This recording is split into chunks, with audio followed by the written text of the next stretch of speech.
Yeah, good morning, everybody. What's happening? And how are you? Artie, day 2 of Fu Manchu mustache. I've decided that I like it. There's a picture of Artie on the website, howardstern.com, and his Fu Manchu mustache. You can check that out. I was looking at it. I'm turning a lot of heads. I don't think it's your look, man. What is my look exactly? I like the full beard better. Do you? Because the Fu Manchu makes your chin look pushed in. Yeah. You know what I mean? Well, you don't want to call attention to any of my chins. Right. I think it's the first 2 chins that seem to be accented. Right. I don't know. What do I know, man? No, the next time I shave, I'll get rid of it, but I don't want to specifically shave. You're the Brad Pitt of the show, so you can do whatever you want. Well, that's what I mean. I know I'm responsible for the good looks on the show. Checking yourself out. I'm looking at it. I don't know. I mean, Why don't you shave half of it? That's always a good look. Do the Hitler mustache. You know what you got to do? If you decide to shave that thing? Yeah. Do the Hitler mustache for one show. Well, I can do whatever I want. It's what's great about having a full beard. I said to myself, I can do whatever I want right now. Yeah, you're manly. Hey, everybody, good morning. We got a lot of stuff for you today, a lot of show. And where do I begin? I'm reading in the paper this morning that Imus, now that he has to talk the whole show because he's being me, he must have said on his show, I don't even know how anybody would know what he says on his show. He's such a mumbling moron. I mean, just like, Charles, I mean, literally, you don't know what he's talking about. Was something clear? What happened? Need an interpreter. But yeah, I guess he said thieving Jews. He was talking about Jews being thieving, and then... Oh, how nice. According to the article, then... A little bit of the real Imus coming out. Yeah, I said that shouldn't... You see, that never surprises me, because this is what that was the show we got in the halls all the time. Yeah, you're like, someone tells you Imus said thieving Jews, you're like, yeah, so? Yeah, I notice he knows enough not to use the N-word, though. Oh. Not yet, He might be going senile and lapse into anything at this point. Yeah. He used to use the N-word a lot in the halls, but not...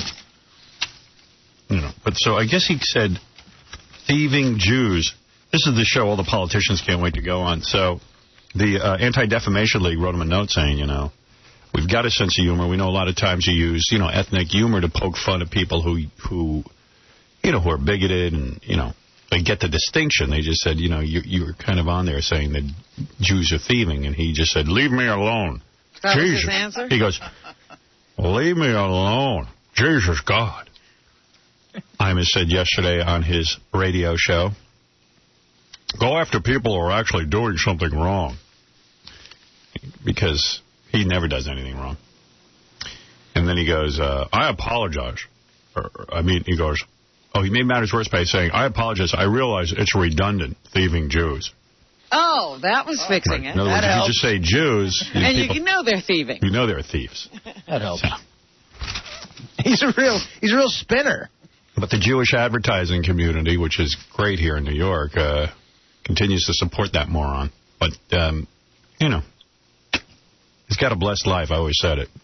Well, it seems, you keep thinking that the world's getting better, but it's not. No. You can say these things and get away with it. Unfortunately, there was no tsunami on his ranch. No. Somehow that wasn't near any of the tidal wave. Uh-oh, there's a tidal wave. Hold on. None of the water hit him. Yeah. Mini-Me is coming in here Friday, and... No China? I don't know. I think she's missing in action, because did you read that in the paper? She got picked up for... she got arrested New Year's Day. New Year's Day. That's the way to kick off the year. For beating up her boyfriend. And smacked him in the face. If I'm the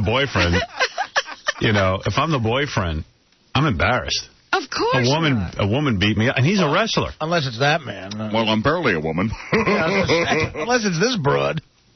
It could be just as bad as James or Josh Brolin pushing Diane Lane to have China come after you. Right. If China beat me up, I probably wouldn't go to the cops. I'd probably keep it quiet. I think China could beat up... I think China could beat up Josh Brolin. There you go. Put those two together. Yeah. But the point here is... that we just changed her name to Gina. Yes. No, but if you were sleeping with Gina, you wouldn't show your face in public. No. Right. What's worse, getting beat up by her or having sex with her? Triple H, who I like, I've had on the show a bunch of times, the wrestler guy. And I don't watch wrestling, but I like the guy when he comes on He's here. a great guy. He's a great guest. And he went out with her for like 2 years. Lived with her. Lived with her. And I said, like, dude, how'd you do her? And don't you, he's much like those women who marry strange men. Don't you look at him and say, something's got to be wrong? No, there's something definitely wrong with him. Like, he's a really nice guy, and, you know, now he's with Vince McMahon's daughter, blah, blah, blah, blah. But there's something obviously wrong with the guy. Yeah, something's off. Yeah. The guy's clearly nuts. Because Mark Cronin, who used to write for us, and I started him out as a writer on the old Channel 9 shows. You discovered him. He was my discovery. He's the executive producer of that show called The Surreal Life, and it's really good. He sent me advance copy. It airs on VH1. I don't know what day. He'll tell us on Friday, but it was China Doll in the house, Mini-Me, some chick who was on America's Model Search. America's Top Model? One of the guys from the Brady Bunch, but not the guy who's always looking to get on radio and TV. Mike Lookinland, I thought. Yeah, not the... Peter Brady was in the house. Peter. Oh, I thought it was the youngest one. Okay. I don't know which one it is, to be honest with you. Greg is the one always looking to get on. Yeah, Greg's the I need to be in the spotlight. Yeah, he's the schnurrer. Greg allowed himself to be beaten senselessly on TV just to be there. Yeah, the desperate Brady. Yeah. And one of the chicks from the Go-Go's, Jane Weedlin, and who else was in that house? There's some other singer, DeBrat. right? Yeah, DeBrat. Who thinks it's beneath her to be in the house with, like, has-beens. I love how we're adults and we have to say DeBrat. Yeah. And she was the only one I didn't know who it was. Yeah, she's worried. Worried about has-beens? Yeah. I don't want to be with a bunch of has-beens. So anyway, like the first episode I'm watching, Vern Troyer has a couple of cocktails, Mini-Me, and the guy's so wasted he gets naked, starts peeing on the carpet. Oh, my goodness. and he goes around in a little cart because he can't walk that good. In love with the supermodel chick, and like, she gets naked, and Jane Weedlin's naked. Wow. And everyone's just, like, naked. And he sounds like a fun little guy. And how many drinks does it take to get him drunk, though? Like 3. And he makes this weird noise. He was so wasted, he starts passing out onto Peter Brady. Peter Brady picks him up like a baby. Oh, dear. Puts him into bed, and he's like, It's like you want to give him a bottle. And he's nude, which is really weird. Didn't he go through rehab, or are we like... I don't know. Would they just have his privates, like, blocked out or something? Yeah. Oh, my God. It's pretty wild. Can you imagine having to deal with a drunken, naked Mini-Me? He's 2 feet, like 3 inches. He's so tiny. Do you see his entourage, the little people entourage? No. It's just him in the house. The little posse. And he almost leaves in the beginning because China Doll took his room. And it was obviously a room made for him because it's got a little tiny closet and little things for him, a little desk. And she just took it. Wow. And he just said, I'm leaving. If he was gay, he'd have to come out of the tiny closet. Right. He's clearly not gay, though. He's the horniest dude there. And it's really, you feel sad for him because, like, he wants to get laid and stuff, and the chick's not taking him seriously, and then she falls in love with Peter Brady. Oh, like, really? She's totally into him. Could you imagine if you assess all the guys there and the best is Peter Brady? Well, Marcus Schenkenberg's there, and I like that she doesn't go for him. She doesn't go for him? No, it's great. She's into Peter Brady. He's a good-looking dude, Peter Brady. He works out, man. The guy's ripped. Wow, I haven't seen him in a long time. Yeah. Marcus Schenkenberg is one of those Jenna Dewan names that I know because of Pam Anderson. What exactly was he? A model? The first male supermodel, he claims. Oh, I thought he was a surfer. He's a model. No. Is it over for him? Is it done? I guess he's with Mini-Me and I don't know. He actually didn't seem that bad. Like, he keeps his mouth shut. He's boring. You know, the key players to this time are Mini-Me and China Doll. Okay. And the two to watch. And the model chick who used to be a Hooters waitress. Oh. Who has to have been the hottest Hooters waitress ever. There's some hot Hooter waitresses. You go down south, man, like around Atlanta, there are hot Hooter waitresses. Yeah. Where you go, man, you should be in Playboy. You should see this chick. She's smoking. You're serving me some chicken wings. You should be in Playboy. This chick's way hot. Mr. Skin will be in tomorrow with his Skin Encyclopedia. It's some sort of book that, like the encyclopedia, tells you every chick that's ever done a nude scene. I have my copy right here. I walked in. Let me see that. It was sitting on my desk, Howard. Here. You want it? Yeah, sure. Wow. Oh, it's thick. Looks like the Yellow Pages. This cat's working overtime. He's turning that whole perv thing into a legitimate business. Yeah, it seems really wrong when it's cataloged. Yeah, you're the best pervert ever. You should make money off this. Let's see. Yeah, teach other people how to be pervs. I've banged a few sort of famous chicks. I want to see if they're in here. I'm sure they are. Going to tell us who you're looking up? What, in the Skin Encyclopedia? I think that's private. Well, on first glance, Robin, it's no one who begins with A. Yeah, I'm up to S. I haven't banged one person in here. Oh, let's see. Who do they have here? Oh, here's a chick I banged. Oh, yeah? Who Yeah. is it? Get out of here. I'm gonna keep that. Get the page. See there? That's not right. Just tell us what page number. I just opened it up. I He actually got all said something. excited. Well, let's see. It's no way it's Jennifer Aniston. No. Jennifer Aniston is on the front page of the newspaper next to the tsunami continuing story that her and Brad Pitt seem to be getting along well because she's back to wearing her wedding ring again. Yeah, apparently somebody caught her not wearing her wedding ring. Do you think when he's off making like Ocean's 12 and she's not around, do you think there's any way he's not banging everything that walks in Europe? No, I don't think there's any way. Right. I mean, every once in a while he got to wake up and go, look, I'm Brad Pitt. What am I doing? Yeah, you I know. got to take advantage of it. Yeah. The weird thing for me, I'm looking, they got pictures, exclusive pictures of them on the beach on their vacation, and he's walking around smoking a cigarette. I'm like, if I'm Brad Pitt, Yeah. what pressure is he? Like, I know smoking either comes from wanting to look cool. The dude looks cool. Two, it's, you want to, your life's kind of screwed up and you're tense. What's he tense about? I smoke. Yeah, you have a reason to You smoke. have a reason. When I see you on vacation smoking, I go, why is he smoking? Makes sense. Just disturbs me to see Brad Pitt smoking. If he's smoking, then everyone's smoking. Yeah, exactly. You're that right. If he's smoking, who's not smoking? We all should be lighting up right now. The TV show I missed, but I got it on tape. I got to watch Your Daddy. Who's Your Daddy? You wanted to watch that? Yeah. It sounded sucky. Sounds good to me. They take this chick who was adopted, and they put 6 guys in front of her, and she has to pick out which one is the real father. And she gets $100,000 if she can do it. Wow. That's great. I mean, Everyone's But knocking I it. mean, I don't understand where the entertainment is in that. I mean, what are they doing? What are the guys doing to try to fool her? I don't know. You see, that's why I got to watch it. I'm intrigued. Who's your daddy? Wah, wah, wah. I have no daddy. Wow, I don't know who my daddy is. Wow. Wow, are you my daddy? And the chick's kind of hot. She's an actress, I hear. Yeah. I'm Well, she's telling like, you. yeah. Pedro Martinez started a whole trend with that phrase. He's spawning TV shows. What, who's your daddy?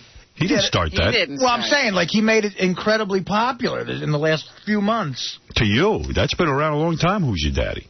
I know, but Pedro brought it out of the dumpster. Give it up, Artie. He didn't do anything. Yes, he did. Guys, listen. I'm going to spank you. I'm a sports fan, and I say he made it famous. Look at this imbecile. Not you, Benji. Oh, Benji's got a nice shirt on today. Yeah, I know. I'm kidding with him. I just needed somebody's name. That's me saying it. Yeah, that's right. I said to Benji, nice shirt, and he goes, yeah. Artie's worn the same 2 shirts on every TV show. I have 4 shirts in my rotation, and it seems like every night I'm wearing the same shirt on the goddamn E-show. Yeah, it would really help out if you changed your shirt once in a while so people wouldn't think it was a rerun. Well, you got different clothes on. That's what I try to do.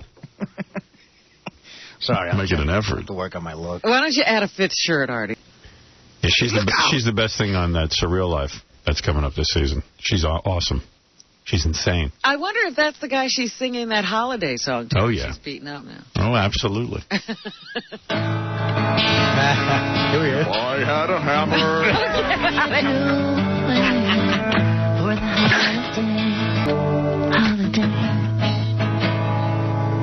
Hold it a second. So she's with a married guy. I was getting into the song. No. Okay.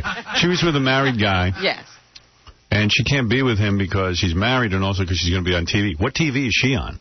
This is it. I think that's a real life. WWE. See, I thought it was this show. Oh. That's what you Yeah, I thought think it maybe it was E, actually. She was singing about that day because it's a TV and radio. She's. E isn't technically TV, I don't think. I don't think so either. I think it doesn't come under the heading of television. Barely. When you see the television listings, you never see E. Right, they keep it off of there. I'm not sure it's television. Well, I've been on E for almost 4 years now, and I think I'm out of the union. So, yeah, I didn't mean to interrupt the song. I'm just trying to follow Well, we're along. analyzing it, though. I'm curious, too. And by the way, do you think that these lyrics are the same every time she sings it? I think she's scat singing. Yeah, I think she's ad-libbing. This was just for today. Yeah, I don't think she could recreate this song if you paid her $1 million. I'm like Mel Torme. In more ways than one. Velvet Fog. I'm like, are you like Mel Torme because you have a penis? Yeah, well, yes, we do. She's like anybody named Mel. As a matter of fact, I beat my boyfriend up in front of his kids, but I'm the daddy. But she drinks pretty heavily on Cronin Show. Does she? Yeah. I wonder if she was drinking that morning. How could you sing this if you weren't drunk? How could you sing like this? So she's not coming in Friday? No, I wish she was. I love her. Not right. Well, Come on, China doll. Well, maybe she's going to be with her family. Yeah, all right. Continue the song. I'm sorry. I sent you a card. Where are you on the 4th of July? Witness protection. You when the fireworks go off in the sky. And I'll think about you on the Christmas holiday, but you should be with your family anyway. So sorry if I sound so angry, but I'm really not. Really not, 'cause it's just a holiday. Right. And I'll be okay. I might be on the radio, and I might be on TV. And when she's in that house, she's wearing bikinis and thongs. It's just unbelievable. 'Cause it's kind of a holiday.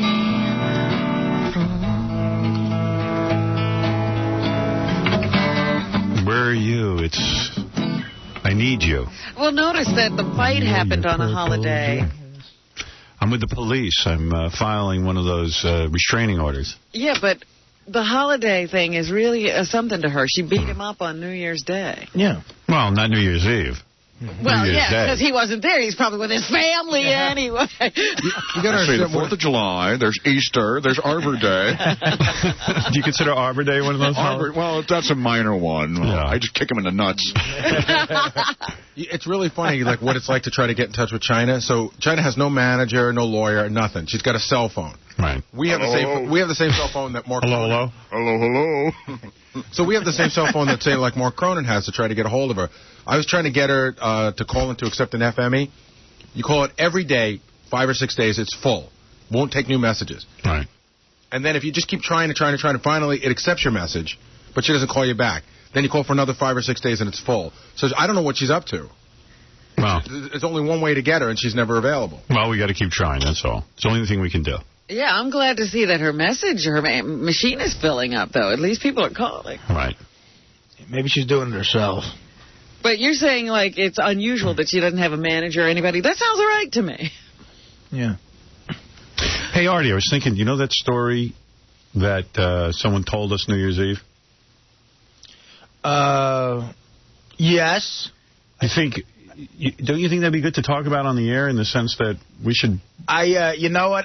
We discussed that further, and right now, no. No? All right. Really? Ooh, now another intriguing bit of information That might you change, won't though. share with us. No, I was thinking about it, like I never would have, and then I was thinking I should, because Yeah, that's like a real serious thing. I talked to someone else about it, so right now we're... Okay, cool. All right. Hey. But I have a story that's disturbing, but I don't know that it's the right time to talk about it just from a legal standpoint. Right. Really? Yeah. It'll be talked about eventually. Eventually. Yes. I have a weird story. Something happened to me yesterday regarding you. Yeah. So I'm at home yesterday afternoon around 4 o'clock, and the phone rings, and it's Kane, who used to work here. Kane, yeah. So I was like, wow, Kane never called me at home before. What's up? Hey, what's doing, Gary? What is Kane doing? He's working on He's working on Cold Pizza on ESPN. He's doing his thing. All right. Yeah, poor Kane doesn't work here anymore because he was late for like a Metallica interview. Really? Yeah, he's a real good dude, too. He is a nice guy, Ken. Felt bad he was late for the Metallica interview. But they were saying that was like the 100th time he was late for like an important interview. I side with Kane on this. Again, he was one of those people that Steve knew how to deal with, Mm-hmm. and nobody else does. It seems like a real nice guy. All I know is where Kane's working now, everything's fine, so there you go. So I'm sure I did the right thing on this, Howard, but I'm going to run it by you. But I know I did the right thing. All right, what happened? So I guess he's working with a bunch of guys at MTV, right? Okay. So he calls me up and he goes, listen, I'm talking to the guys from Punk'd. Okay. And they thought it'd be really good to punk Howard. Yeah, well, that's a good idea. And I go, I don't think that's a good idea. Okay, good idea. And he goes, why? And I said, I've heard Howard talk about the show in the air. I've heard Howard say, you know, if anybody ever did that to me, I'd be really pissed off. Not only would I be pissed off, I'd kill him. I'm not talking why about... didn't you go for it? Because now we could have killed Ashton Kutcher. No, I would have just said, come out here, I'm going to stab you to death and see if you think it's funny. So I said, I don't think that's a good idea. And he goes, oh, it'd be really funny. I was talking to the guys that write the show, and they got a bunch of different ideas. It was great. What are some of the ideas I want to hear? You know, he didn't go through the ideas. He said that they've got a bunch of different ideas. The guys that write the show. Yeah, and by the way, I'm really desperate to be on MTV and be goofed on. By Ashton Kutcher. Yeah. And I told them all that. By a guy who the only reason he's still famous is because he's banging an old broad. I mean, let's face it. What movie's he been in? Oof. You're gonna call someone a writer who sits there and goes, yeah, we're gonna tell Britney Spears her dog is dead. Yeah, and by the way, I'm really going to give permission for them to show it. Why waste time? So we go through this whole thing, and I said, I've heard Howard talk about it. I know Howard for a long time. This is not one of those things that he finds humorous. He doesn't like being made to look foolish. He's just not going to like it. So he goes, all right. I said, but, you know, listen, I'm not Howard's agent. Why don't you call Howard's agent? That he should be the final word on it. So he goes, oh, because at one point we were thinking about maybe we could somehow involve the agent. And I'm like, you know, call his agent. Yeah, there you go. I said, let it go. Like 10 minutes later, the phone rings. It's Kane again. And he's like, listen, I got the guys from Punk'd on the other line. They really, really want to talk to you. And I'm like, listen, I don't want to talk to the guys. Get all their names, because if they do punk me, I will come after them one by one. Yeah. Here's the best part. He goes, Gary, you can help us set this up. Right. And, great. And believe me, we'll never tell anyone that you were involved. Okay. You know what? I'll know I was involved. If Howard ever finds out I'm involved, he'll kill me, fire me, and then kill me again. No, what I'll do is I'm going to punk Ashton Kutcher. I want Kane to help me set this up. What I want to do is kidnap him and have him gang raped, and then I want to see what it's like for him. We're gonna kidnap him and then take him to one of his movies. Yeah. That's the joke. But it's ridiculous. I can make him sit through the butterfly effect. Why would anybody want to be punked by that moron? And it's only agita stuff, like they put you in a car accident, cops come. Have the cops stop you and accuse you of things. That doesn't sound like fun to me. Oh, and I can't wait to start crying on TV so people can see it. In fact, I was reading that Justin Timberlake cried and called his mom. He did. Yeah. It was great. That's great, Justin. It was awesome. Why would you get permission to show that? And I said that was the last. What an idiot. The last thing I said to Kane was, I go, listen, even if I helped you set this up, which I never would, I go, Howard's not going to give his permission for it. He's like, oh, yeah, you got to give your permission. I said, he's not. Oh, yeah. Oh, that finally occurred to But me. I think they were. Yeah, what a drag. You just can't, hammer people and just stick it right on television. Okay. So far, they've stolen Frankie Muniz's $70,000 car. No, that's fun. They took that Seth Green guy. Yeah, but Frankie Muniz is glad to be on TV. Yeah, and look at who you're going to be with. Seth Green, Frankie Muniz. Justin Timberlake. Tell Kane thanks for putting me in that group. So, you know what? They took that Eliza Dushku, whatever it is, and who's she? She was on Buffy the Vampire Slayer. Oh. She was the bad vampire slayer. The third one in, yeah. And you know what they did to her? This is like a horrible thing. She went shopping. This is her friend's They money. told her she had breast cancer and they cut off her breast? They might as well have. They took her shopping to this boutique, and then her friends go, listen, we'll meet you down at Starbucks. We'll be down the block. And then they put stuff in her bag, so when she goes to leave, the thing goes off, and they're going to arrest her for shoplifting. Right. And the girl's like practically freaking out. Yeah, I'd like to go through that. That'd be fun. Yeah, it's very clever, because they do that every week. I saw them do that with Brandy and her brother. Tell Kane thanks for thinking of me. Well, I think they were pressuring him because he knew you. You know, So I could tell he was under a lot of pressure because he called twice. They kidnapped Kane. I'm under a lot of pressure. Yeah, I think Kane is being punked. Why don't they punk Kane? But anyway, Kane says hello. He's a good guy. Yeah. But I did the right thing, right? Yeah, you did the right thing. I would have fired you. I know, of course. I found out you were in on that.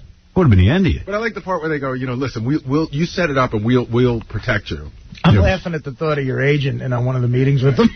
I can't wait to hear that call to Don. He's punking you. Don is punking. We want to help Ashton Kutcher's career and have Howard contribute. And by the way, I'll give her permission because my career is going horribly, and I really need to be on MTV. Yeah. That'll be cool. On. It'll make me cool. Yeah. Gee, kids will see it. I mean, did you ever see the one they did to Seth Green? I mean, this is one of those ones where someone could actually get killed and shot. It was an FBI raid. Like, the FBI raided, they threw him on the ground, they handcuffed him. Yeah. No, Seth Green should have taken the FBI guy's gun, found Ashton Kutcher, and blown his brains out. And said, I thought it was a fake gun. I didn't know. Unfortunately, it was a fake gun. Too bad. You know what? Let's punk them back. Call Kane, say, I'm into it. I mean, you're into it. Right. Set it up. and then let's have them arrested while they're doing whatever it is they're doing. The only thing you did wrong is you should have found out what they wanted to do to me. It sucks that we thought of that on the air. I wasn't just even now. sure. And then I was even thinking, like, maybe that would have been great. I should have come back to you, Yeah. and we should have, like, punked them back. But you don't want to be on the show no matter what anyway. Counterpunk? Yeah. Right. No, we counterpunk them. And we use it. And we use it. You've been checkmated. We outsmarted you. Because that's Ashton's thing. Nobody could ever punk him. Maybe you should have come to me in private about this, then we could have figured out how to, like, go along with it and then screw them up. Right. Right, but then they wouldn't use it. So, well, no, so that Ashton Kutcher, like, ends up either, like, weeping in the corner in a wheelchair or something. You know what I mean? Call them back, tell them you were wrong, and tell them, Howard, I'm going to go in on it. That you're all for it. Yeah, Howard pissed me off today. And it's time he got punked. It's time for payback. Yeah, because I want to be Ashton Kutcher's bitch. I love when he goes, it's time to take Howard Stern down a notch. Yeah, come take me down a notch, you. Yeah. Come on over. Yeah, I want to be in your mousetrap.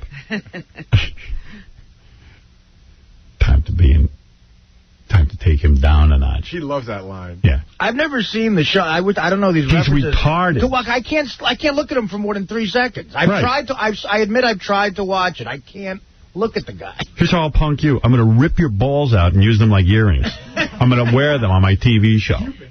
You've been punked. Yeah. Who the hell would go along with that? I don't know why Justin Timberlake signed the release. I mean, the guy sat on his front steps crying, calling his mommy. Yeah. What a fruit. And then he said, okay, use this on the show. It'd be great. I'm proud of this. And they only replay it 9 times a day on MTV. Well, he was a Mouseketeer. Even stupid Britney Spears people were like, no, you cannot punk Britney. Right.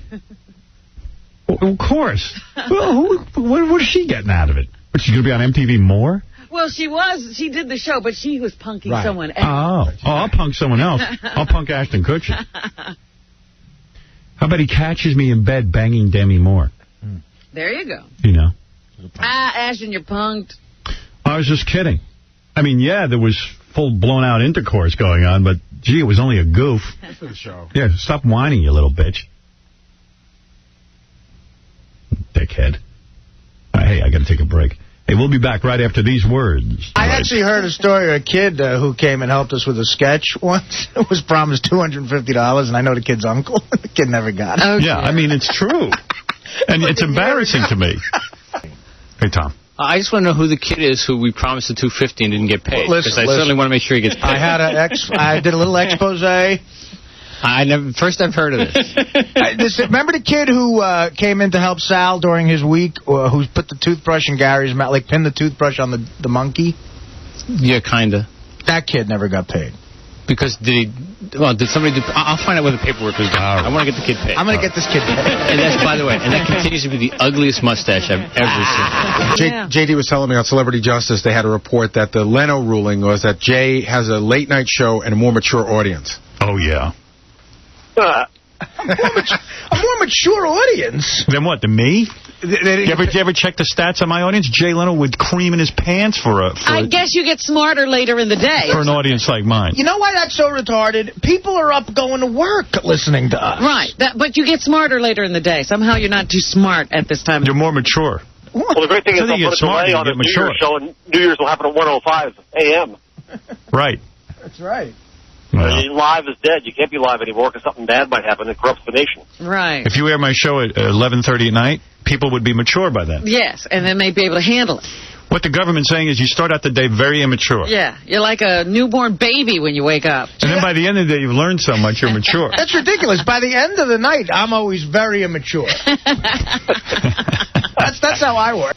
Person of the year. Oh, I was considered one of the persons of the year, but Jon Stewart was more of a person of the year. TV host, scourge of the pompous and the powerful, Jon Stewart. Oh, just missed by one. Oh. Scourge of the pompous and the powerful. Scourge of the pompous. Scourge. I bet you he probably went on there and voted for himself. I just saw someone made him Entertainer of the Year. I love those websites, too, because, you read the polls, like 14 people vote. Right, yeah, you got a whole 1,000 people. Yeah, I got 7 votes. He got 12. Yeah. There's a whole poll.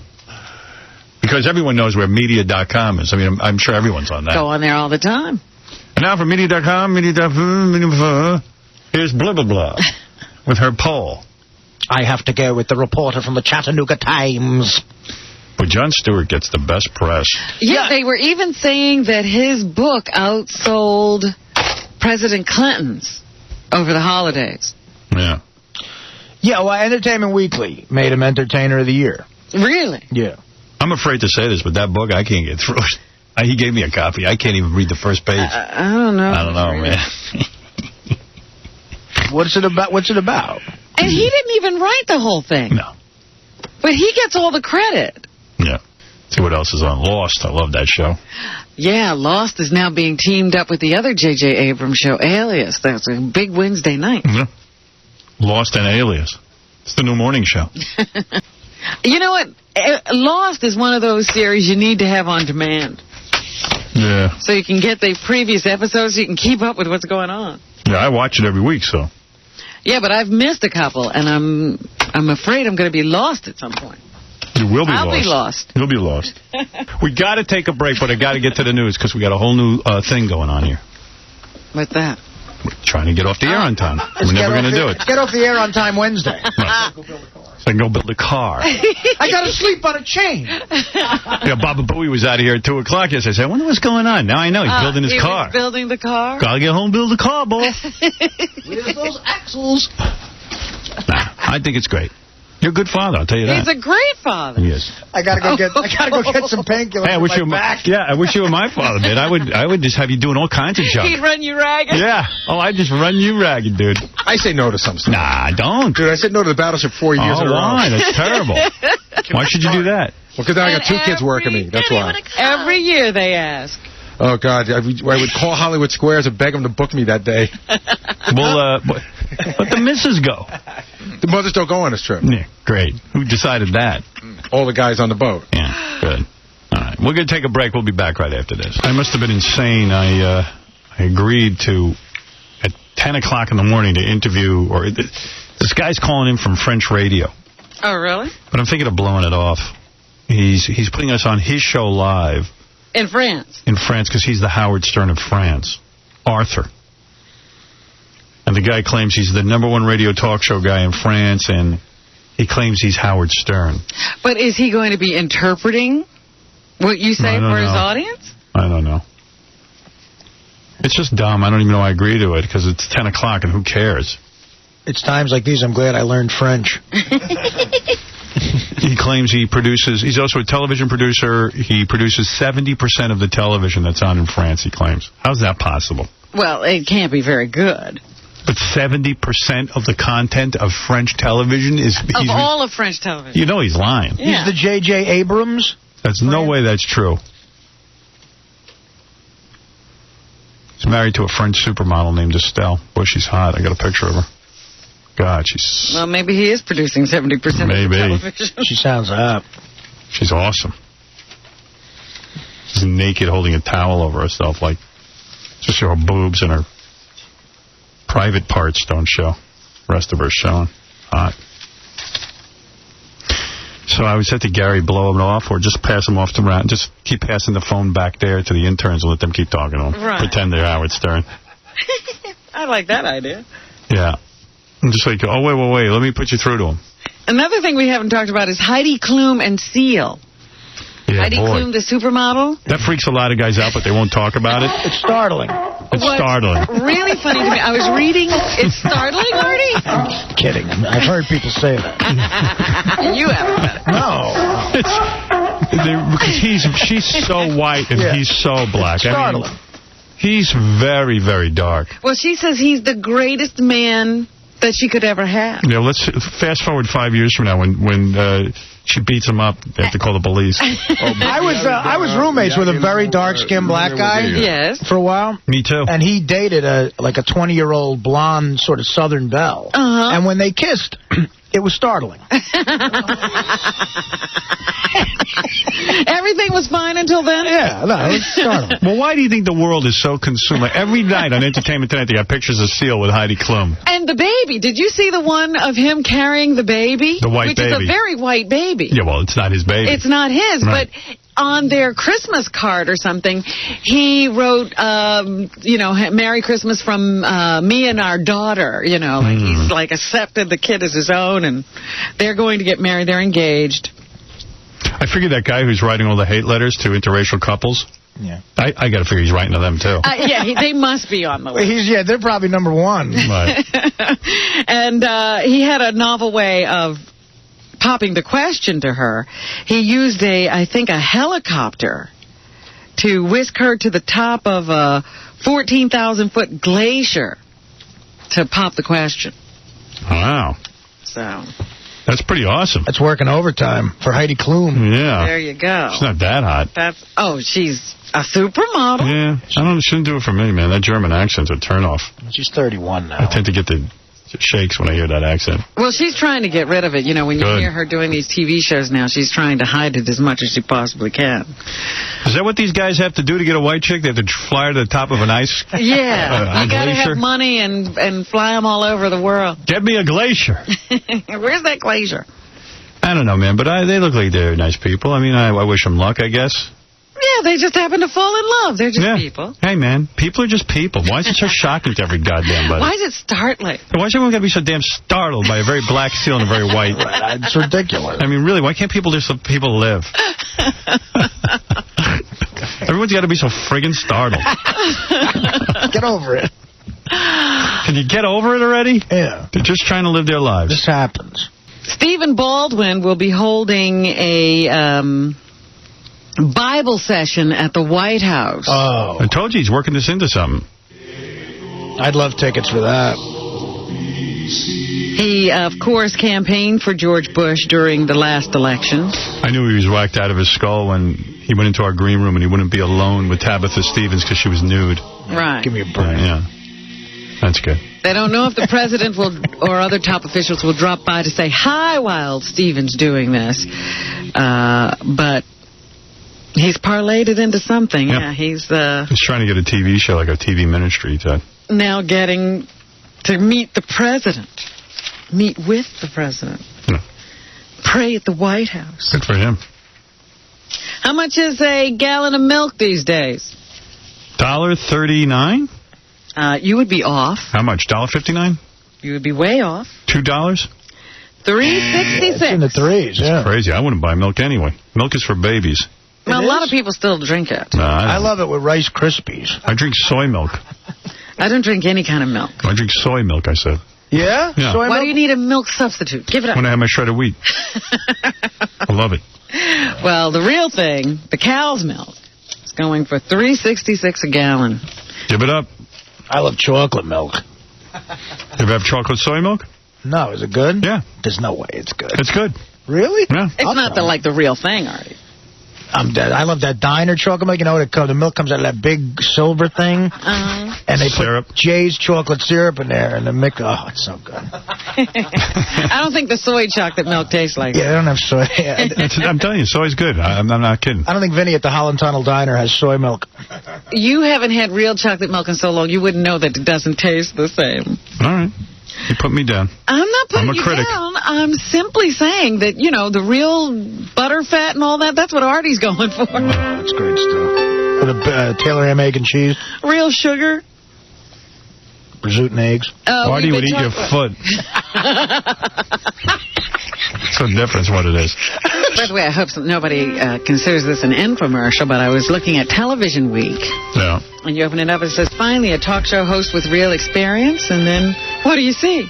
The Robin Quivers show. Wait a minute. That sounds like an infomercial. Let me see that. That's some big ad. Cut it out. Yeah, but Sold out. That's for people to buy your TV show? That's to announce that you can find it in the fall. Well, what does that mean, though? Is it on the TV yet? No. It says available To buy. fall of 2005. So they can buy it in the fall. Yeah, you can sign Let me see the artwork. Open it up. See if your picture is there. Oh, my God, you're like a princess. Wow. It's a beautiful picture. Boy, you're not messing around. That's a big deal. Yes, it is. For you. Taking with yourself over there. What publication is that in, Robin? Television Week. Oh. Who do you think you are, Stuttering John? Well, I hope to be one day. Lucky you. Not there yet. Well, that's congratulations, Robin. Thank you very much. What's the name of that publication? Television Week. An industry paper. Right. Robin with that. What were they calling the show? What does it say? It's the Robin Quivers Show. Read it to me. What does it say? Okay. The Robin Quivers Show. So it's called the Robin Quivers Show. That's what it says there. But what are you calling it? Well, I guess we're calling it the Robin Quivers Show. Go ahead. Experience. 23 years as a successful broadcaster. Millions hear her daily. It's true. Strong background in news, current events, and pop culture. True. Comfortable interviewing a variety of people from celebrities to the average person. Couple of movies opening up pretty soon. White Noise, bringing back Michael Keaton to a theater screen near you. He couldn't do more Batmans. He had to go do other things. Brad Pitt is in Troy, which is now on DVD and at a store near you. I can't wait not to rent that. Ben Stiller is in Meet the Fockers, and here's the differences he sees between the Burns and the Fockers. B5. The Burnses are the sort of waspy, white bread, very repressed. We know them from the first movie. The Fockers are a lot more emotionally available. They're hey, it's the new Brando, Ben Stiller. Al Pacino is in The Merchant of Venice. And here he is on When He Knew He Was Big, C5. I knew things were changing when I went to Checkpoint Charlie, when I was visiting East Berlin, when the wall was up, and the guy said, "Hey, hi, Al." When I was going in, I thought, if this guy knows me, whoa. And there I was feeling I was like in this, oh, here I am. It was great. Good. So that's how he knew.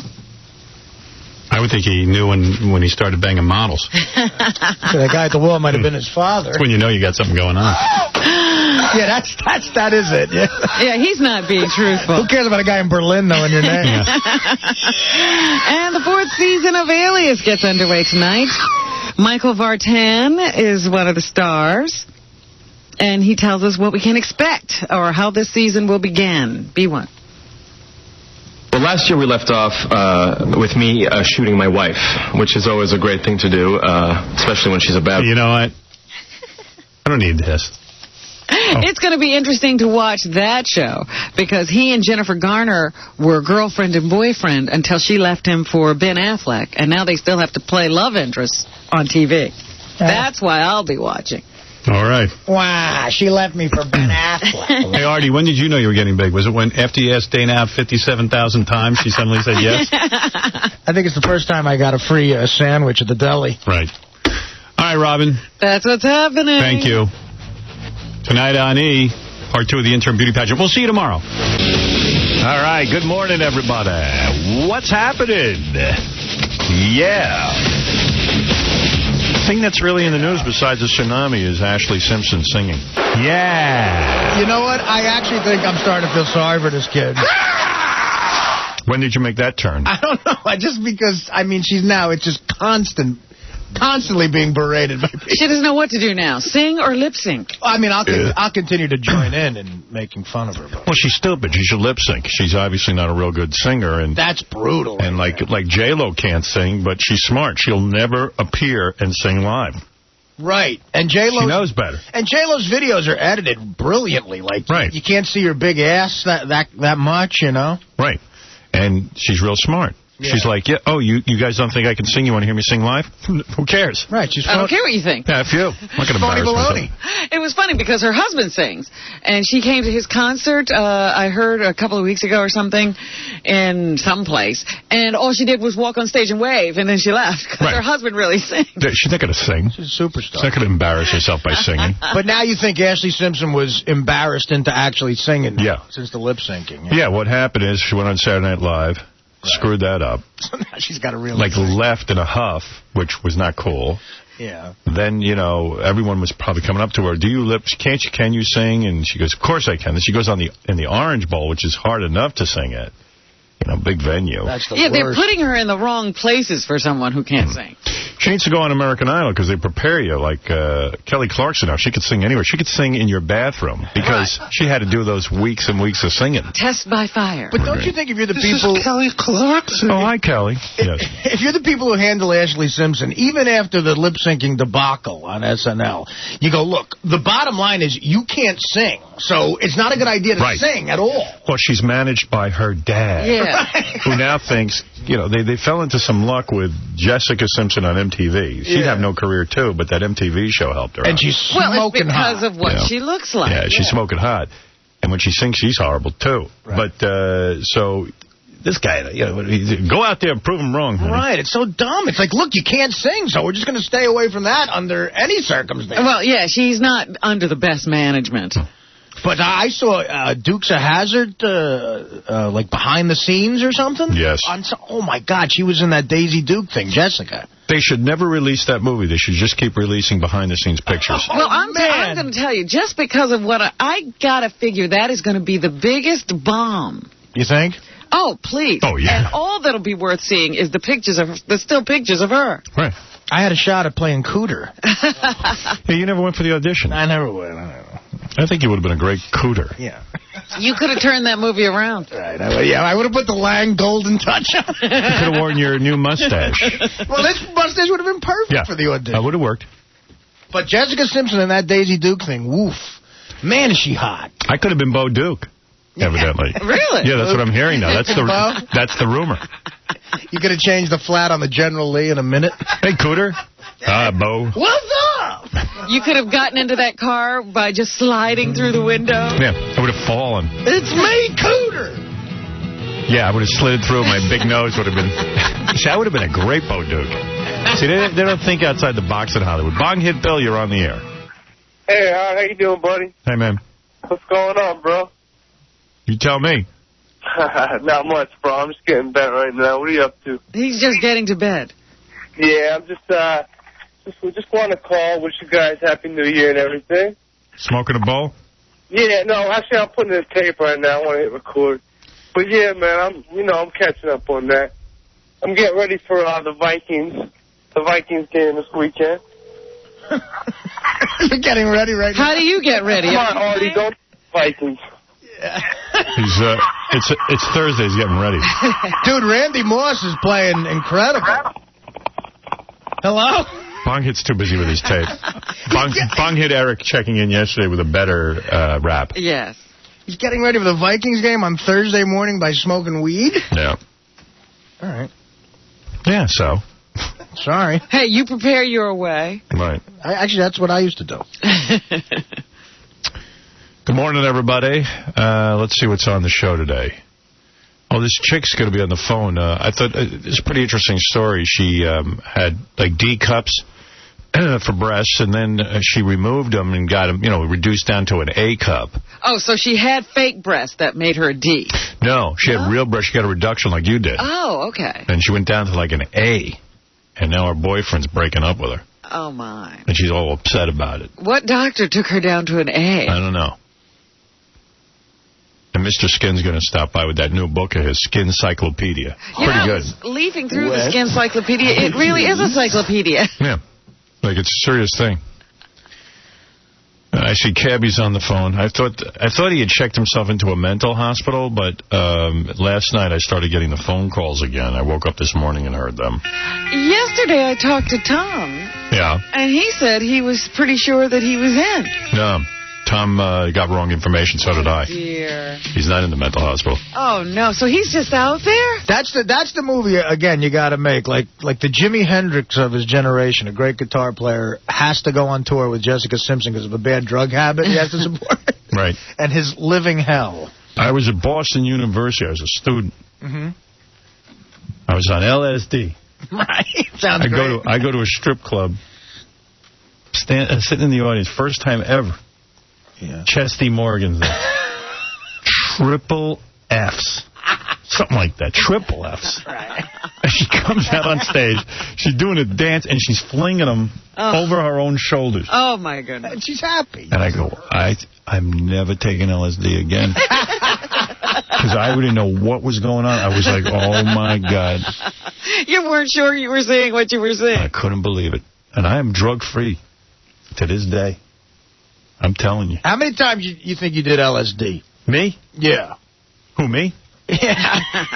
Who are we talking to here? Lost count? You want to know? No. I'm going to tell you exactly how many times. 3 times. 2 or 3. I'm not even sure. Were they all positive, or was one really bad? They were all bad, weren't they? Oh, no. One had to be at least all right. One was horrible. No. The first one I did was horrible. Mm-hmm. To the point that I literally thought I should be in a mental hospital. He thought he was cabbie. You thought they were diverting traffic on Staten Island? And I swore off all drugs. Right. Except when 2001 A Space, whatever that was, 2001 A Space Odyssey came out. Yeah. Someone said, you got to see this on acid. I said, all right, now I know how to do it. I'm going to take a little tiny hit. I took 4-way hit by myself. If I take 1 hit, I'll be all right. Right. Took the hit. I got through it. It wasn't pleasant. It wasn't pleasant. Because I missed the movie. I stared at the ceiling. Because the ceiling had holes in it and it looked like it was dripping on the audience. That's insanity. And I said, well, this is crazy. But I did it because I had to see it on acid. Right. Have you seen it since? That was recommended to you. You want to know something? I've seen it off acid. It sucked. I mean, I don't even like that movie. It's a horrible movie. It's a horrible movie. My friend's name was Dave. I was with him. We did it together. So the guy was right. You need to see it on acid. And the computer starts going, Dave? Dave? And we thought the movie was talking to us. It's a schizophrenic break is what LSD does to you. Yes. Yeah, it's horrible. It is the most horrible. That drug should be wiped off the face of the friggin' planet. So was there a third time, or was that it? I just know I saw that Chesney Morgan on acid. I can't figure out where that fits into the grand scheme. Might have been mescaline. I don't know what it was. Now, mescaline I did 1,000,000 times. That sucked, too. Even though it was bad. That was bad. I love your experiences with drugs. They're I hate drugs. Bad. It's all bad. I did every drug. And you try and try, but it always works out badly. And I kept doing them over and over again until I get it right. And I never got it right. Yeah. Hated it. Hated those drugs. And pot is the worst thing for you. Makes you cuckoo. Makes me upset. I've had bad experiences with pot. Well, now it's so strong, I don't know what it would do. Best thing to be is an alcoholic. Right, exactly. Right? Alcohol is reliable. Yeah. You know what it's going to do. Yeah. It's going to make you happy. I still love that TV show, Cops, but I never get to see it anymore. I don't know when it's on. Me neither. On Saturday nights, but I never see it. I'm saying me neither. I used to love it. I watched it all the time when it first came on, but I sort of got burnt out on it. I remember there was a time where they wanted to take it off the air because some black groups were saying they felt it was racist because it's always like some black guy could barely speak English. Right. Well, and then... just reality. If the guy could speak well, they wouldn't mind him being dragged out of his house? Yeah, just, you know. Right, they want to see Sidney Poitier arrested. You say you don't want prostitution, but what if it was in your neighborhood? I mean, you do want prostitution, but what if it was in your neighborhood? It is in my neighborhood. I'd go finally. Where? It's all over the place. I see hookers walking around. It's in this neighborhood, I'm not talking Robin. about just street hookers. I'm talking about somebody having a bordello right next door to you. No, I wouldn't want that. They zone that stuff like they got scores. Robin, there's a bordello. It's a 10-minute walk from here. You want to go? And it always has the street tied up. No offense. It ain't 10 minutes. It's about a minute. Yeah, right. That's why you can't get in and out of here. Because it's illegal. They do it in apartment buildings. But if it was legal, could zone it. So what's in the news? Carl Bernstein had a pretty good reputation. That's that Watergate guy? Yeah, he and... who brought down one of the best presidencies ever? Woodward. The best presidencies. Nixon was great. Richard Nixon. Big deal. Man. I love Nixon. I thought Nixon was a great president. If you look at the Watergate scandal, it makes stuff like Iran-Contra. I mean, like... Yeah, I mean, so what? I mean, he was crazy because how he was worrying about McGovern is beyond me. He didn't need to. Right. That was the problem. All right. He was crazy. Get a guy out of office who's that nutty. But the Watergate scandal was almost like a frat prank or something. You break into the rival's office. It was nothing compared to other stuff. Yeah, they do that in radio all the time. And nobody gets in trouble. No. But now Carl Bernstein is in the news because he's being sued by a guy he and his wife accused of stalking them. Jeffrey Silver was arrested last year and accused of stalking the journalist and his wife, Christine Kubek, who was a former model,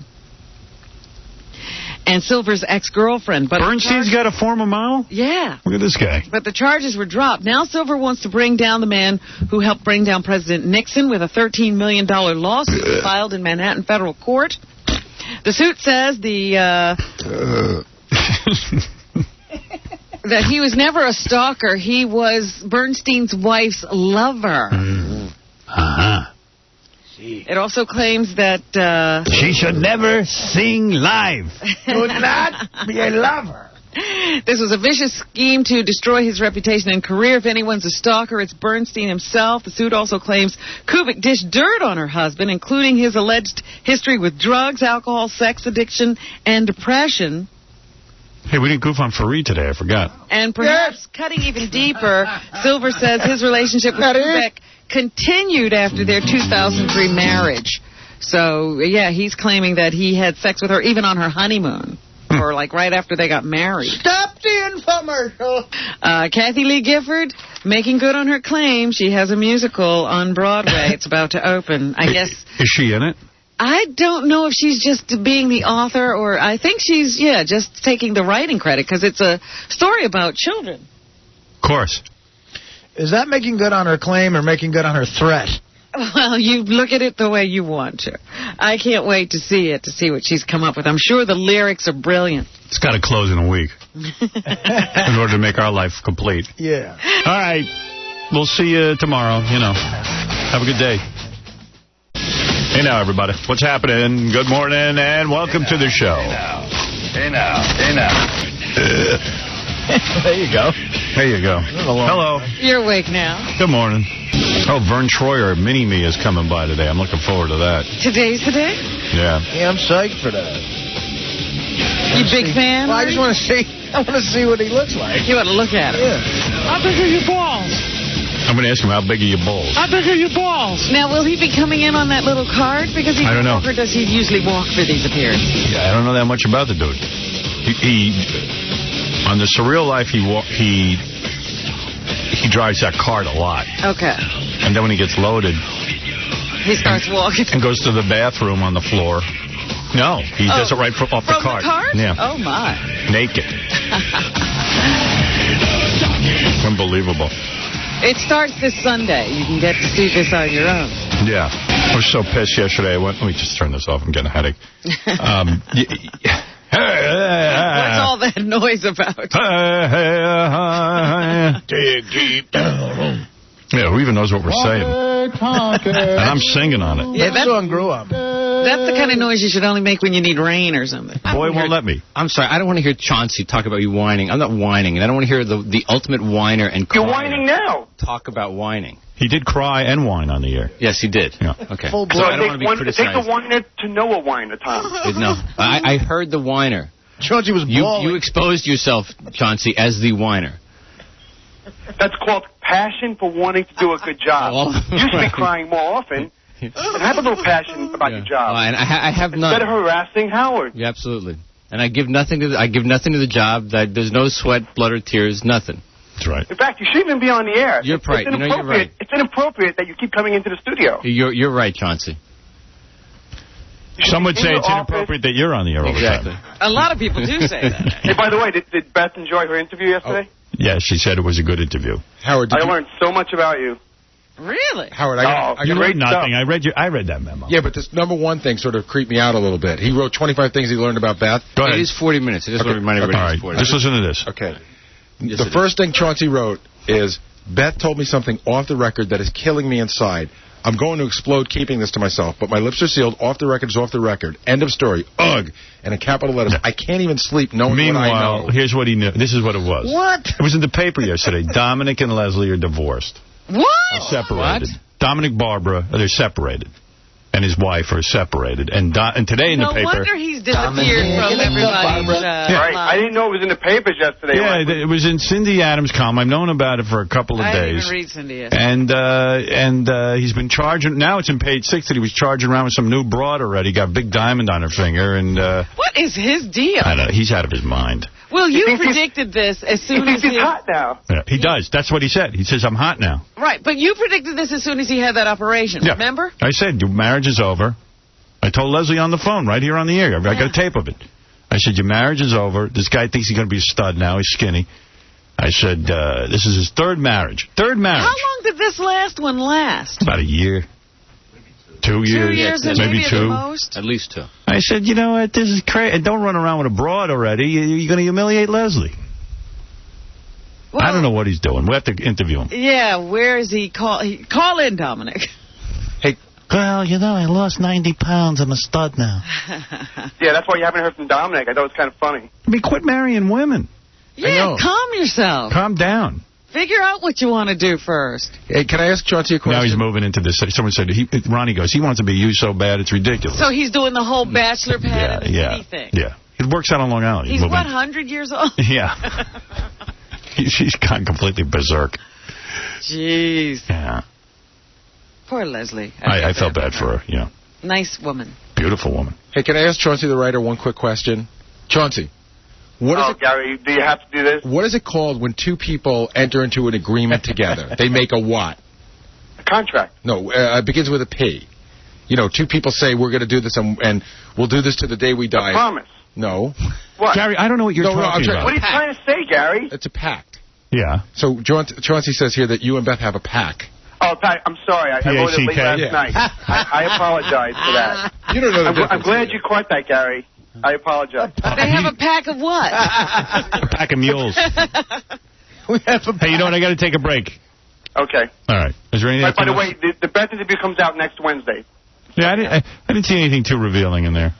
Well, you have good stuff in here. What's you know in what? Let Robin read it, and I bet you Robin won't have the same answer. Okay, let Robin read it. Robin can interview me about it. You know, well, you want to hold on, Chauncey? Hold on. All right. All right, we'll pick up where we left off, but I got to take a break, Tom. I'm sorry. I don't know why I didn't think of that. Yeah. All right, there he is, Tom. Tom and I have made up, obviously. Having a couple of mild days every once in a while. It's nice. A little break. Well, today's supposed to be 45, man. You get that in January, you're sitting pretty. Yeah. That's a friggin' heat wave. Beautiful. Like I pray for global warming. I mean, I got to get some warmth here. I'm not sure it's happening. It's not happening fast enough. No, it doesn't appear to be happening. Mini-Me coming by later today, gossip game. Shirley's going to call in from God Hates Fags to discuss the tsunami. Sure, she's got some, great rationale for why it happened. God's punishing the... I think she's saying God is punishing Swedish people. Apparently, the Swedes have been very bad for some reason or other. And a lot of Danes or Swedes go on vacation in Thailand. You know, I was thinking about that theory. Just say, you believe in fairy tales and there's truth to that. Maybe he killed with the tsunami 5 child pornographers. Right. 180,000 innocent people. Yeah. Meanwhile, Robin, you owe some money. I just was informed of this. What happened? I'll get the tape to make sure that you owe money. Robin bets $500 that Dominic will still be married 2 years from now, July 29th. Oh, wow. That was July 29th of what year? I don't think he made it, unfortunately. Praying. The divorce is not yet. He has to be divorced. It's over. He's separated. Don't owe money yet. They could get back together. Fred took the action. You took it. Howard took the action, too. Oh, I owe all of your money. Listen to this. Did Artie take it? Howard, thousands of dollars. I just mean, well, let me see. Hold on. Howard says Leslie will become more and more suspicious as he loses weight. Robin hopes it doesn't happen. I was only doing this to appeal, because I felt so bad for her. Just pay up. How did I not get in on this? Wait, I think you did. You're a loser. Thank you, Robin. Howard tells Leslie to get out now. Artie says he will lose 300 pounds in a house. Is Leslie excited that Dominic may look normal? Let's see. Oh, wait. Dominic got divorced 3 years ago, gave away a lot of money. HS says no, he has a prenup. Oh, then Gary takes $500 with Robin that he'll get divorced. Done. Wow. Artie wants to bet $500 that Dominic kills a guy in a dinghy with his boat. See, that's what you're up to. I'm making stupid jokes. Sorry for doing my job, Robin, while you're gambling. You could have made some money. You're right. So evidently you took action from me, And Fred, Fred. and Gary. And Gary's, that's $1,500. That's a lot of scratch. Jeez. I think Dominic should pay me. Oh, man. Well, you worked that out. Because he swore to me it wouldn't happen. I'll get the tape just to make sure. All right, but I was just trying to soothe someone's feelings, I'm sure. All right, you want to continue with Chauncey, or should we move on? Yes, I'm reading Chauncey's memo here. I didn't think it was that good. Oh, it's interesting. Yeah, you know what? Robin, you can say what you think is interesting, but I'll tell you what I think is interesting. Okay. Chauncey interviewed my girlfriend yesterday. Beth is so great, too. You are the luckiest guy in the world, man. I know that. You are. I don't need you to tell me that. You do when she's taking trains by herself. She got... Oh, be quiet. She doesn't. Don't you think I've said to her I don't want her to take the train? Well, how's she supposed to get around? I've tried to help, and the fact of the matter is this is what she wants. Okay. It's got nothing to do with me. She's got her own life. So that train incident wasn't the only train incident that you had. I talked about that on the air. You didn't talk about a 17-year-old. Yeah, there was a Puerto Rican girl on the subway. You know, cute girl, Beth said. Girl stands... I thought I told you this. No. Girl stands up in the middle of the subway screaming the top of her lungs. Oh, my God, oh, my God, oh, my God, freaking out. This guy is standing next to her right on the packed subway. Beth looks over. He's exposed, and he's rubbing against her. Like with, full on. That's and she's crazy. yelling, stop, stop, and he's yelling, I haven't finished, like more or less. And then finally, after her yelling and screaming, he puts it away. And he calmly gets off at the next stop. Nothing happens to him? Beth was holding the girl. She was crying. She was hysterically crying. And no. And then Beth said she was going to get off the train and then talk to the cop if she could find a cop. And she goes, get off. Then I'm with the guy. Right. What a ride home.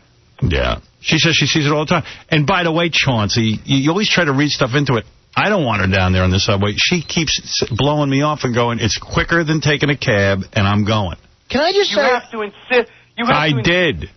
Can I just say, I've been taking the subway on and off since I'm, 10, 11 years old? Yeah. I've never seen Beth. It's perfectly safe. I've never seen anyone who looks like Beth on the subway. It's crazy. Even remotely like They don't take your train. And she won't listen to reason. I told her you shouldn't be down there. All right, a couple of things from email. Let's see. Regarding our conversation about Heidi Klum and Seal yesterday, where some people who were very disturbed by seeing Seal marrying Heidi Klum. Some people said it was shocking. Shocking. Startling. That's what they said. Yes. In fact, I think Artie said it. I was repeating something. Seal has that weird, funky cheek scar thing going. And I get letters about that all the time. Seal's cheek scars are not the result of ritualistic body modification, but of a childhood bout with tuberculosis. All right. Then I get another letter. Seal's scars are from lupus. Seal's scars are from chickenpox. Jeez. Seal's scars are from adult acne. No wonder they're so bad. Look at all the things that cause them. So no one seems to have the definitive Seal scars answer. I wonder why Seal won't clear that of himself. Here's a compliment to Artie and his singing in reference to the Christmas special, Artie and his mom's song. Did anyone notice how well Artie can sing?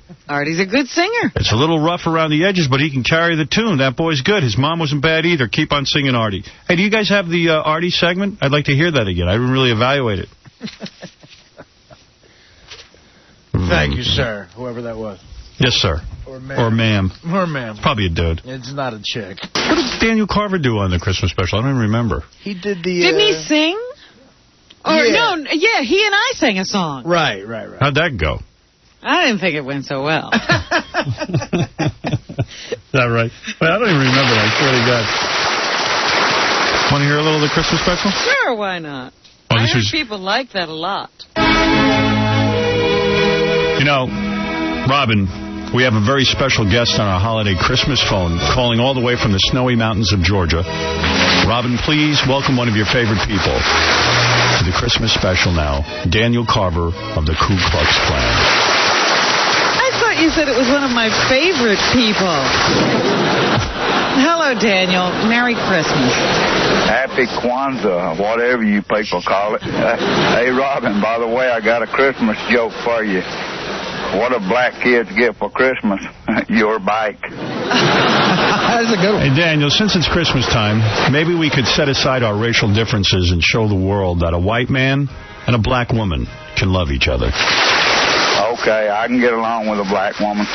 Hey, Robin, I have some leftover watermelon and fried chicken from last night's supper. You can have it if you comes over here and cleans up my house. Oh, boy. Thanks a lot, Daniel. You know, Howard, I was going to try to put our differences aside, but now I think I'll continue to despise this stupid honky cracker. Go steal some hubcaps, you ain't your mama. All right, let's everyone settle down. Why don't we do this Christmas special in a civilized way? Let's put both of your feelings into a song. Good idea, Howard.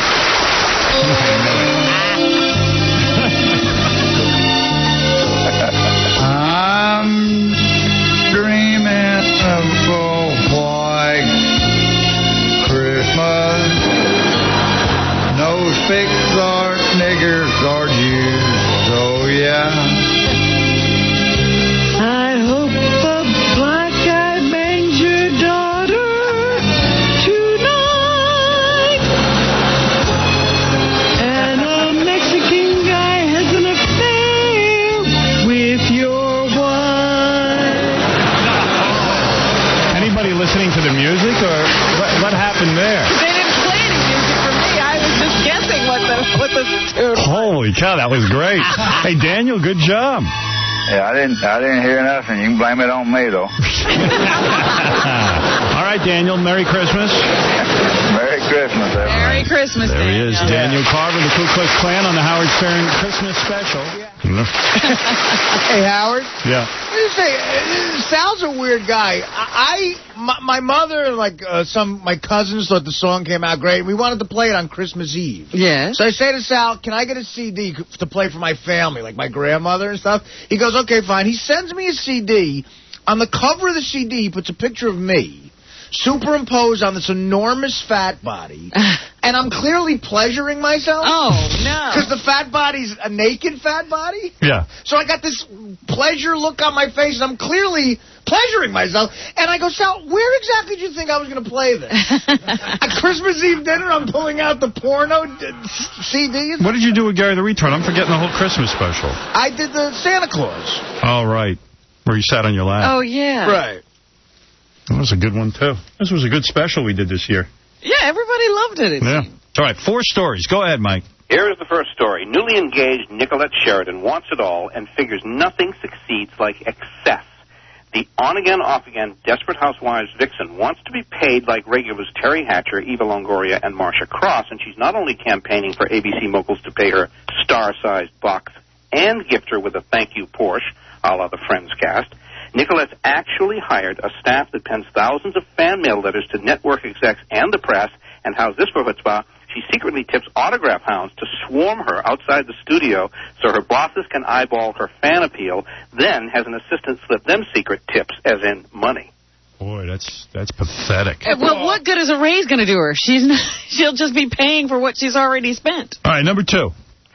So sorry, a Chicago store manager told Oprah Winfrey, no receipt, no return on that $400 cashmere scarf.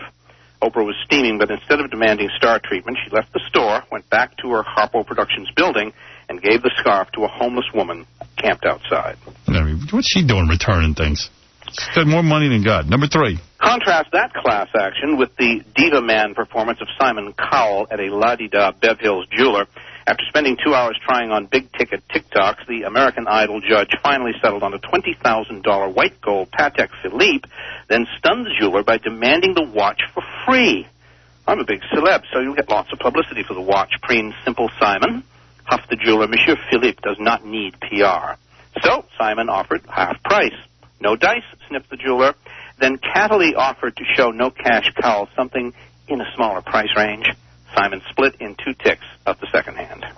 Wow. Number 4? That takes balls. Go no further. That's the fake story. Yeah, I think so, too. But let's hear number 4. Mommy wannabe Britney Spears wants to stage a Madonna and child scene Jane at the christening of the firstborn she and hubby Kevin the Hat Federline are trying so hard for. She's asked Madonna to be godmother to her future tyke, and Material Girl has said yes. Thrilled Britney gifted the godmother with a diamond Cartier watch to show her appreciation. All right, so Nicolette Sheridan wants to be paid equal. She even hired people to make her look good. Oprah doesn't want to. She gave her scarf to a homeless guy. Simon Cowell, $20,000 watch, walked out. Britney Spears made Madonna the godmother to her future baby. Well, I'm going to say it's got to be between Britney Spears and Simon Cowell. That's where I'm going, yeah. The only reason I say that is Britney Spears, you don't ask someone to be the godmother to your future baby. She's not even pregnant. Right. Also, it's so great how, like, famous people have to ask other famous people to be the godparents. Yeah, like they're Do you close. think Britney's into that? Yeah. Yeah. Yeah. Oh, yeah. Sure. It makes them feel like they're part of something. But Simon Cowell for the $20,000, that's got to be fake. I mean, that's just. I mean. You don't think he'd be crass enough to ask for it for free? Yeah, and then say, hey, then give it to me half price. I think that's fake. Although I can't imagine Britney Spears saying, "Be the godmother to my non-existent baby." That's a tough one. But all right, I'm going with Simon Cowell. That was my first instinct. Artie, go ahead. Well, look, man, I got to agree. Mike, in story number 3, you did a Simon Cowell impression, a French accent, and you had at least 5 bad puns that you clearly wrote and wanted to say. That's right. your clue. I got to go with my old theory that burned me last. It's number 3. All right, Fred, go ahead. I was almost tempted to join you guys because he claimed there's a Mr. Philippe on Petit Philippe. Monsieur Philippe does not need the money. But I think the number one is just way too involved. Nicolette Sheridan. That's a crazy one. Yeah. All right, the best for last. Robin, go ahead. What did you pick, number 3 or number 4? Number 3, Simon Cowell. Jeez. Artie, Simon Cowell, and You know, Nicolette I Sheridan. just got a feeling it's the Oprah story. Oprah. All right. Yeah, it does seem weird that she'd even go to return something. Would she have the nerve to go return something or give a $400 scarf to a homeless person? What can they do with that? All right, let's find out who's... Sell it for crack. What's the fake story? Good point. Well, first of all, I'd like to say, Howard, that, you yourself said, isn't it crazy how celebrities will have to ask other celebrities to be the godmother? So when it is another celebrity like that, you know how it is. You got to book in advance. Mm-hmm. You say? And Artie had a very good point, of course, on the selling it for crack. But Robin is unfortunately wrong on that one. Oh. Well, her head should be examined. And Simon Cowell, I'm surprised that anybody thinks that his chutzpah knows any bounds. So the sole winner this week is Fred with the Nicolette Sheridan item. Wow. Every time he gets his Machiavellian story going. Yeah, wow. Yeah. It always proves to be his undoing. Well, Mike is tough to figure out lately. He's getting good. Yeah. I bought that one because I heard she's been screaming she needs more money. That is true. There is a germ of truth there. All right, well, you've done it again, Mike Walker. You've stumped 4 people who could care less. 3 people. Anyway, Fred, congratulations to you. And Mike, let's go to nationalenquirer.com. Let's listen to you. Play that game. Let's do all of that. And Happy New Year to all of you. Hey, Happy New Year to you. Happy New Year, Mike. And I'm glad to see you visiting your wife once a year. Yeah. That's the way to keep that marriage He's together. loving it. Very nice. Could you find your way home, or did they have to give It you was a little instructions? tough. It was a little tough. All right, Mike. Thanks. Thanks. Bye. He's got the kind of marriage everyone should have. Wow. Yeah, it sounds great. So, okay. Going to do news or I got a break? Can I do the news? You can go right to the news. Lucy Liu is on there, because I tuned by it. Yeah, they said it was the return of Lucy Liu. I don't remember her ever being there before. Guess who's going out with Lucy Liu? Who? Mary McCormick's brother. Whoa! The chick who played my wife in Private Parts. How did he do that? I don't know. I think I read somewhere that Mary introduced him. Thanks for introducing me. What does he do? He's an actor. Is he? Yeah. I didn't know that. He's a nice kid. I met him. He didn't say much. But Mary never introduced you to anybody? No, never. I was single for a while. She introduced me to Lucy Liu. She never introduced you to one person. No, really odd, isn't it?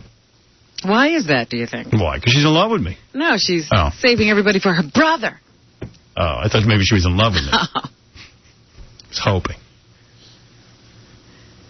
Maybe she didn't think I was good enough for Lucy Liu. I don't know. That's insulting. Lucy Liu.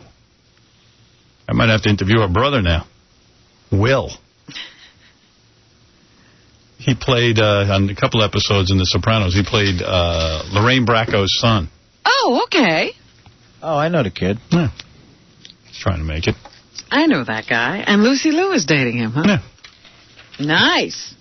Yeah, okay, good for him. Yay! I hate when guys get anybody. Anybody gets anybody. Well, it's wrong. No. It's supposed to be you. I don't even like Mini-Me getting Playboy chick. Yeah, that's aggravating. That's definitely wrong. Yeah.